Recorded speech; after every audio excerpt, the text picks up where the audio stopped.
아멘. 오늘 말씀의 제목은 감히 걱정함으로 하나님을 모욕합니까? 입니다. 이 영어 제목은 성도가 근거 없이 하나님을 비방할 수 있습니까? 입니다. 오늘 본문 말씀에서 사도 바울은 하나님의 약속은 얼마든지 그리스도 안에서 예가 된다라고 말하고 있습니다. 하나님의 약속은 그리스도 안에서 얼마든지 예가 된다.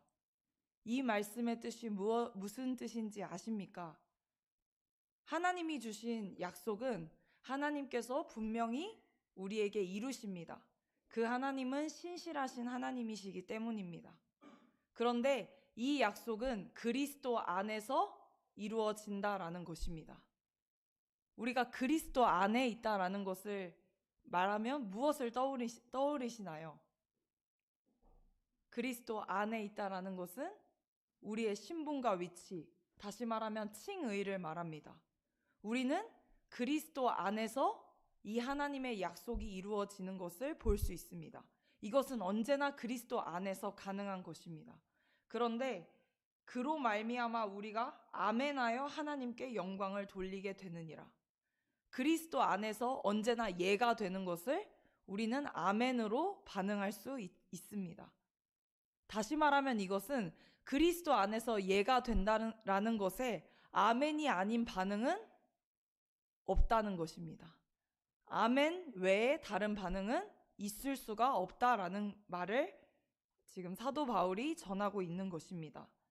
오늘 본문의 제목과 같이 감히 걱정함으로 하나님을 모욕합니까?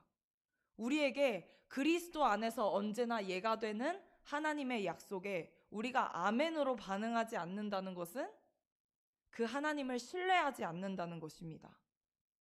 그래서 오늘 챔버스 목사님은 감히 걱정함으로 하나님을 모욕합니까? 라고 제목을 말씀하고 있는 것입니다. 예수님께서는 우리가 자신의 능력에 대해 오판할 가능성을 달란트 비유에서 말씀하셨습니다. 마태복음 25장에 보면 5달란트, 1달란트, 그리고 3달란트 준 자에게 하나님이 주인이 종에게 결산하는 내용이 나옵니다. 이 달란트 비유는 우리가 가진 자연적인 재능, 지적 능력을 말하지 않습니다. 내가 가진 재산도 말하지 않습니다. 그런데 우리는 너무나 쉽게 하나님이 나에게 이것을 주셔서 이렇게 나는 하나님께 쓰임받아. 하나님이 나에게 이러한 것들을 주시지 않아서 나는 이것을 할 수 없어. 이렇게 말합니다. 그러나 이 자신의 능력에 대해 오판할 가능성을 경고하기 위해 하나님은 달란트 비유를 말씀하셨다라는 것입니다. 이 달란트가 무엇인지 알아야겠죠. 이 달란트는 하나님께서 주신다는 약속, 오늘 본문에 나오는 하나님의 약속인 성령을 말합니다. 오순절에 성령을 선물로 주시는 사건과 관계됩니다. 라고 챔버스 목사님도 말씀하십니다. 오순절 성령 사건을 생각해보면 예수 그리스도께서 십자가에서 죽으시고 부활하셨을 때, 그리고 제자들에게 40일간 나타나시고 부활 승천하시기 전에 너희는 약속하신 성령을 기다리기까지 이곳에 머물라 라고 말씀하셨습니다. 하나님께서 성령을 약속하셨다라고 하셨고, 그 약속하신 성령을 받은 제자들은 말할 수 없는 하나님의 능력으로, 그 성령의 능력으로 주의 사역을 감당했습니다. 하나님께서는 이 약속하신 성령을 우리에게 주셨다라는 것입니다. 이 달란트는 바로 그것을 말합니다. 우리의 영적 역량을 교육 또는 지능으로 평가해서는 안 됩니다. 내가 말씀을 얼마나 많이 읽었고, 내가 세상에서 얼마나 많이 교육을 받았고, 내가 이것에 대해 전문적인 지식을 갖고 있고, 이것이 우리의 영적인 것을 아는 역량으로 판단되어질 수 없다라는 것입니다. 하나님께서는 이 평가 기준을 무엇으로 두셨냐면 하나님의 약속인 성령으로 두셨다라는 것입니다. 그래서 언제나 그리스도 안에서 예가 되는 이 하나님의 약속을 신뢰하는 자들에게는 늘 아멘으로 반응하고, 그 약속에 따라 성령의 능력을 늘 우리를 통해 이루어지는 것을 볼 수밖에 없다라는 것입니다.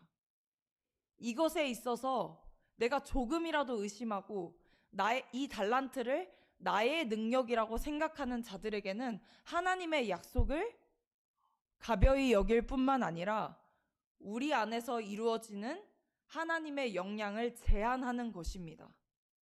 이것이 바로 하나님을 모욕하는 것이라고 챔버스 목사님은 오늘 말씀하고 계시는 것입니다. 육적으로 게으른 자들은 나는 언제나 나에게 좋은 기회가 없었어 라고 말합니다. 영적으로 게으른 자들은 나에게 하나님께서 주신 것들에 대해서 나는 늘 언제나 하나님이 이렇게 하시지 않아서 이렇게 할 수밖에 없었어 라고 하나님을 헐뜯습니다. 이 영적인 게으름과 육적인 게으름은 다시 말하면 왜 하나님 앞에서 이것이 죄악이냐 하면 하나님이 어떤 분이신지 우리가 곡해하고 있기 때문입니다. 달란트 비유에서 이것은 분명하게 나옵니다. 마태복음 25장 24절에 한 달란트 받은 자는 이렇게 주인에게 말합니다. 주인은 마음이 굳어서 심지 않은 데서 거두고 해치지 않은 데서 모으는 줄 내가 알았나이다. 예수님께서 5달란트 받은 자가 5달란트를 남겨서 칭찬하신 것일까요? 3달란트 받은 자가 3달란트를 받아서 칭찬하셨던 것일까요? 이 달란트를 얼마나 많이 남기느냐, 이 이윤에 예수님이 목적이 있으셨던 것일까요? 5달란트 받은 자가 하나님 앞에서 3달란트를 남겨왔어도 내가 하나님 앞에서 충성되이 하였지만 2달란트의 손실이 있었습니다 라고 말했어도 예수님께서는 잘하였도다 충성된 종아 라고 말씀하셨을 것입니다. 그런데 예수님께서 말씀하시는 것은 무엇이냐면 그 1달란트 가진 자가 주님을 곡해하고 있다라는 것입니다. 너는 내가 내 마음이 굳어서 뿌리지 않은 데서 거두는 걸로 너는 생각하였느냐, 이 악하고 게으른 종아 라고 말씀하는 것입니다. 그러면서 그 주인은 마지막에 이 무익한 종을 밖으로 내쫓으라고 말씀하십니다. 무익한 종은 신약 성경에 2번 나옵니다. 우리말 성경에서는 이 무익한 종을 쓸모없는 종이라고 말하고 있습니다. 이 마태복음에서 말하는 예수님의 비유에 나오는 이 무익한 종은 이 쓸모없는 종, 하나님을 곡해하여 하나님의 의도를 알지 못하며 하나님의 영적 역량을 자신의 것으로 판단하여 하나님의 것에 충성되지 못한 자에게 이 무익한 종을 내쫓으라고 말합니다. 그러나 누가복음에서 말하는 무익한 종은 이 쓸데없는 종에게 베푸신 은혜로 말미암아 나는 하여야 할 일을 했을 뿐입니다 라고 말합니다.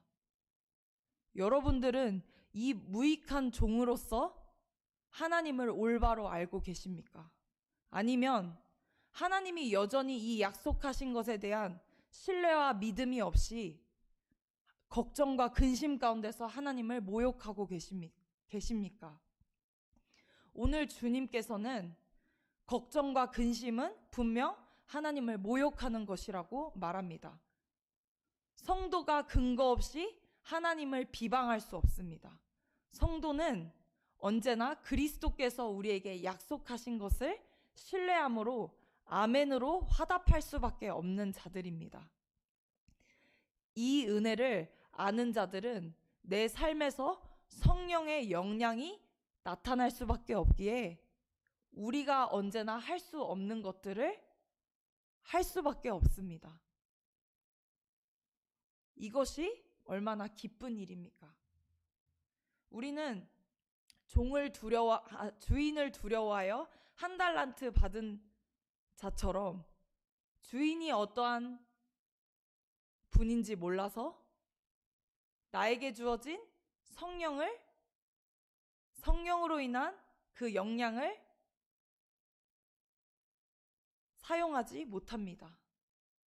그러나 하나님께서는 이 성령으로 말미암아 우리에게 하나님의 능력을, 하나님보다 예수 그리스도가 하신 것보다 더 큰 것을 할 수 있다라고 약속하셨습니다. 오늘 본문 말씀에서 하나님의 약속은 얼마든지 그리스도 안에서 예가 되니 그런즉 그로 말미암아 우리가 아멘하여 하나님께 영광을 돌리게 되느니라. 우리가 아멘하는 것은 내가 하나님께서 이 성령을 주신 것을 믿습니다. 아멘. 이 말씀이 아닙니다. 이 하나님에 대한 아멘은 하나님께 영광을 돌리게 되는 것입니다.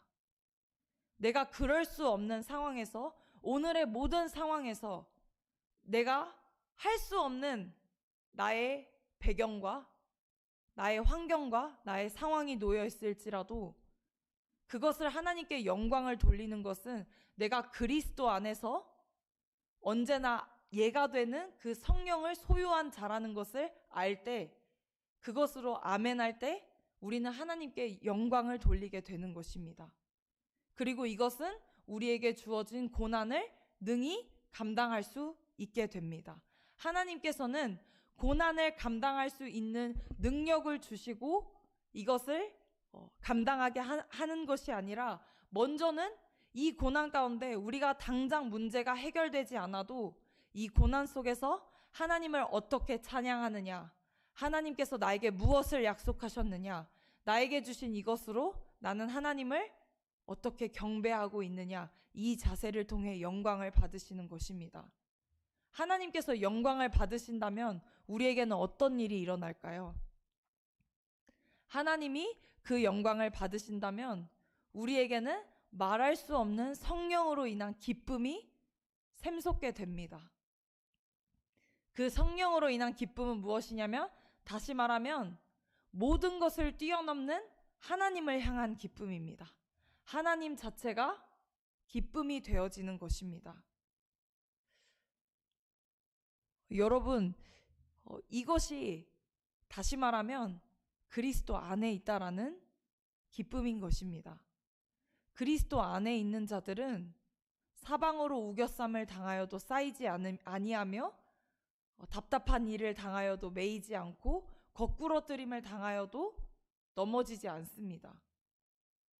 그 이유는 구원함의 기쁨이 있기 때문입니다. 하나님이 약속하신 성령에 대한 기쁨이 있기 때문입니다. 우리가 이 기쁨으로, 오늘 챔버스 목사님이 말씀하고 계시는데, 성령으로 하나님께서 원하시는 만큼 충만하지 않으면 우리는 얼마 가지 못해서 하나님을 원망하게 될 것이라고 말합니다. 왜 원망하게 됩니까? 성령께서 주시는 이 약속에 대한 기쁨, 하나님 자체가 기쁨이 되지 못하기에 우리는 하나님을 대적하는 위치에 놓일 수밖에 없다라는 것입니다. 그래서 우리는 언제나 이 그리스도 안에 있는 그 기쁨을 누려야 하는 것입니다. 여러분들에게 오늘 하나님께서는 5달란트를 받았느냐, 1달란트를 받았느냐, 이것이 중요하다고 말하지 않습니다. 하나님께서는 각자의 부르심에 맞게 성령을 약속하셨습니다. 그런데 거기서 중요한 것은 내가 거기서 주인을 어떻게 바라보고 있느냐, 그 주인을 나는 어떠한 마음으로, 어떠한 자세로 대하고 있느냐, 그것을 말씀하고 계시는 것입니다. 하나님께서 그 약속하신 성령으로 인해 오늘 내게 행할 일들을 기대하십시오. 제가 이 말씀을 준비하면서 떠올랐던 말씀이 있었습니다. 에베소서 6장에 보면 끝으로 주 안에서 강건하여지고 마귀의 관계를 능히 대적하기 위하여 하나님의 전신갑주를 입으라. 여기서 보면 주 안에서라고 말하고 있습니다. 여기서도 역시 그리스도 안에서를 말하고 있습니다. 하나님께서는 우리에게 십자가 사건으로 말미암아 그리스도 안에 거하게 하셨습니다. 우리에게 구원을 이루셨다라는 말입니다. 그런데 이 주 안에서라는 것이 하나님께서 주 안에서 강건하여짐으로 마귀의 관계를 능히 대적하기 위하여 하나님의 전신갑주를 입으라고 말씀하십니다. 다시 말하면 이 그리스도 안에 있다라는 이 위치가 우리를 전신갑주를 입혀 주었다라는 것입니다. 우리가 만약 이 그리스도 안에 있는 위치와 신분에 대한 하나님이 이루신 구원에 대한 기쁨을 잃어버리면 우리의 생각은 걱정과 근심에 쌓일 수밖에 없습니다. 그 걱정과 근심은 하나님을 모욕하는 것이라고 말씀드렸습니다. 그래서 구원의 투구인 것입니다. 구원의 투구는 우리가 머리를 보호하지 않습니까? 가장 중요한 머리를. 하나님께서 이루신 주 안에 있다라는 이 위치는, 이 구원은 우리의 생각과 우리의 걱정과 이 모든 것을 지키는 것입니다. 우리가 걱정하고 근심하고 있는 상황이라면 이것을 알아야 합니다. 아, 내가 그리스도 안에 있다라는 것을 놓쳤구나. 내가 그리스도 안에서 하나님이 베푸신 구원에 대한 기쁨을 잃어버렸구나. 그렇다면 내가 그리스도 안에 있다라는 것은 무엇이지? 하나님이 나에게 구원을 베푸신 그 하나님은 어떠한 분이신지 이것으로 들어가야 하는 것입니다. 이 기쁨을 회복할 때 우리에게는 성령의 능력이 충만하게 우리가 감당할 수 없는 그것들을 행하게 될 것입니다. 오늘 이 약속을 신뢰함으로 우리에게 베푸시는 하나님을 기쁨으로 찬양하십시오. 그 은혜가 우리에게 이미 주어져 있습니다. 기도하겠습니다. 살아계신 하나님, 주님께서 약속하신 성령으로 말미암아 우리는 그 약속을 신뢰함으로 하나님을 찬양할 수 있습니다. 하나님을 찬양한다는 것은 그리스도인이 누리는 특권이자 명예입니다. 주님, 내 상황과 환경과 나의 배경과 나의 어떠한 것으로 인해 주님이 약속하신 그 성령을 모욕하지 않게 하옵소서. 주님이 약속하신 성령은 이 세상 누구도 줄 수 없는 하나님의 가장 큰 선물입니다. 그것을 기억함으로 오늘 그 안에서, 주 안에서 그 성령의 약속을 받은 자로서 기쁨으로 하나님을 찬송하게 하옵소서. 감사드리며 예수님의 이름으로 기도드렸습니다. 아멘.